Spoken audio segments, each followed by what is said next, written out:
Virgo, hi, welcome to Mr. Queen PH at ito ang inyong monthly reading for April 2024. So this is a general reading, just take what resonates, watch your sun, moon, rising, Venus for other messages, and thank you sa lahat ng mga sumusuporta dito sa ating channel. Just a reminder, gamitin nyo lamang ang reading na to bilang gabay. Pa-follow, like na rin ang ating Facebook at TikTok. Lahat po yan Mr. Queen PH, like, share, subscribe, turn on post notifications, para lagi kayong updated sa ating mga readings. And of course, if you're interested in private reading, meron tayong 30% discount hanggang March 20. Ayan. So, pwede kayong mag-book. Meron tayong link sa description at sa pin comment kung paano kayo makakapag-book for a reading. Okay. Virgo, let us see what's coming to you ngayong April 2024. 10th house, authority.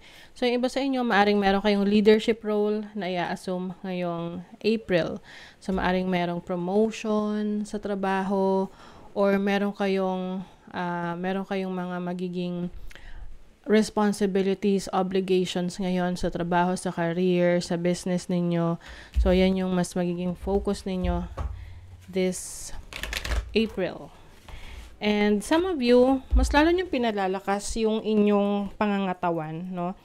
Sa pamamagitan ng mga outdoor activities, hiking, running, biking, ganon. So, mas kayo ngayon, outdoorsy, no? Mas gusto niyo ngayon na lumalabas at nag-e-enjoy with nature. You also have opposition, confrontation, and Uranus change. So, maaaring meron ka mga gagawing pagbabago sa buhay mo na pwedeng merong makialam or kumontra, no? Let's say, for example, gusto mong mag-iba ng career. Pero, syempre, may mga taong nasa paligid mo na pwedeng maapektuhan ng pagbabago ng career mo. So, yung yung tao na yon pwedeng maging hadlang or hindi sumang-ayon sa mga desisyon mo.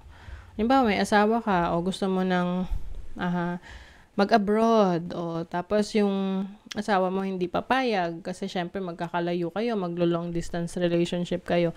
Yung mga ganun. Okay? So, yan yung maaring kaharapin nyo because of the changes na gagawin nyo. Pwedeng merong hindi mag-agree. So, importante lang dyan is compromise, no? Communication, open communication para magkaintindihan kayo. Let's see your overall energy. You have the Hanged Man and the Justice card. Alam nyo, yung mga dinidelay nyo ngayong April ay hindi siya, kumbaga ito na yung time na kailangan mo nang harapin yung mga iniiwasan mong i-deal, no? Ano man yan, kakausapin mo yung person mo, iniiwasan mong kausapin ng isang tao dahil ayaw mo ng confrontation, ayaw mo ng issue. I think ngayong April, ito na yung time na mag-gain ka ng clarity. Marirealize mo na yes, kailangan mayroon kang harapin na talaga na isang sitwasyon or responsibility at i-resolve yun, no? Masolusyonan. Let's see your challenge. You have the Six of Cups and the Queen of Pentacles. Meron kang obligasyon. Yung iba sa inyo, obligation sa anak or obligation from your past na pwedeng tinatry nyong iwasan. Oo. So, ang challenge dyan is kung paano mo haharapin. Some of you naman, maaring merong person from the past na magbabalik or tipong magpaparamdam or maaring maapektuhan ka kasi nito no? So, nasa sa'yo yan if you will, kung magpapaapekto ka pa sa nakaraan or mag-move forward ka na. Kasi pwedeng hindi ka maging productive niyan Halimbawa, person from the past trying to come back sa buhay mo, kung kailan naka-move on ka na, iniisip mo pa rin, naguguluhan ka na tuloy kung bibigyan mo ba ng chance. And minsan, nakaka-apekto yan sa ating productivity, hindi tayo makapagtrabaho, lutang, 'di ba? Oo, so kailangan malakas ang iyong ang iyong restraint. Oo, kayang-kaya mong labanan. So what is your opportunity? You have the 10 of Wands, the Hermit. So this is your energy. Alam niyo marami kayong obligasyon, no? Yung iba sa inyo, maraming responsibilities na kailangan gawin. Pero kahit na ganon, kayang-kaya nyo namang i-handle. Mahirap nga lang siya, 'di ba? Pero kung hindi ka magpapadistract, magfo-focus ka lang dun sa trabaho na yon, matatapos mo yan eh. Madideliver mo yan, magagawa mo yan. Let's say, for example, meron kang report na kailangan tapusin. Ang deadline niyan is within 2 days. So, syempre, kung magpapadistract ka sa social media, magti-TikTok ka, or kung ano pa man, manonood ka ng kung ano-anong videos na hindi naman related dun sa work mo. So, medyo mahihirapan ka na matapos yon, okay? Or meron kang i-entertain na calls or, events na hindi naman planado. So, maaring maging challenge talaga sa'yo yung patapos yung responsibility mo. Pero kung magpo-focus ka talaga doon, matatapos mo eh. Kaya mong i-deliver. And you can do things on your own. Okay? You are so independent. Let's see your blessing. Ano yung blessing? You have the Queen of Wands and then the King of Cups. Okay, as a blessing, no, ito yung complementary energy na pwedeng balanse mo yung oras, panahon mo, attention mo sa mga bagay na importante sa'yo. So, with the Queen of Wands here, I think you are going to be more creative. And at the same time, itong King of Cups energy is yung kaya mo ring pangalagaan yung sarili mo. Na kahit busy ka, marami kang ginagawa. Some of you may mga travel opportunities. Pero at the same time, kaya mo pa ring i-handle yung stress. Because alam mo kung ano yung boundaries mo. You know how to take care of yourself. Let's see what else. Virgo.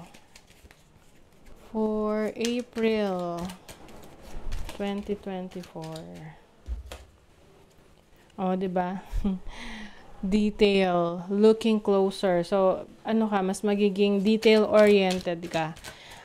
Walang makakalagpas sa'yo na loophole, walang makakalagpas na mga bagay na na pwedeng humadlang sa mga gagawin mo. Although, yes, merong mga hindi mag-a-agree sa'yo, pero I think magagawan mo yun ng paraan eh.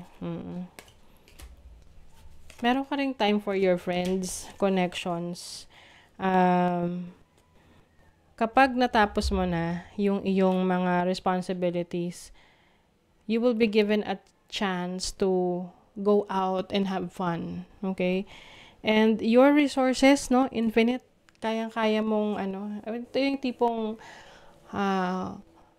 hindi ka mawawalan ng pagkukunan. Oo. Yung resources mo nandyan, ikaw mismo you are your own resource. Kumbaga, kaya mong gawan ng paraan lahat ng pwedeng magkaaberya ngayong April para sa'yo. So, ang importante niyan is, you are skilled. Marami kang alam. You are equipped with the right tools. What else for Virgo? You have 11th house. Mars in Aquarius. Oh, Mars is a planet of action. This is also leadership. So, I see a leadership role sa inyo, sa isang community, or isang trabaho, sa isang career, especially in social media. So, maaring meron ka ring sense of, yung pagiging kilala, no? Sense of fame sa social media, or sa group na kung ano yung meron ka, kung nasaan ka, kung anong grupong kinabibilangan mo. See, you are going to make that change. Yung iba sa inyo bigla ang magpapaputol ng buhok. Or meron kayong i-let go na dati akala nyo importante sa inyo, valuable, pero yung pala hindi na. So just take what resonates, whatever that is. Pwedeng tao yan, pwedeng gamit, no? Surround yourself with love. Yes, you're going to surround yourself with the right people, yung mga supportive sa'yo, yung mga taong laging against sa'yo, yan na yung iiwasan mo eh. Pwede nga yung iba sa inyo, ika-cut off yung connections na yan sa mga taong laging kontra sa mga plano nyo, sa mga ginagawa nyo. At papaligiran nyo lang yung sarili nyo ng mga taong supportive sa ginagawa mo. Mga talagang advocates. Okay? So, that is your reading, Virgo. Thank you so much. Bye.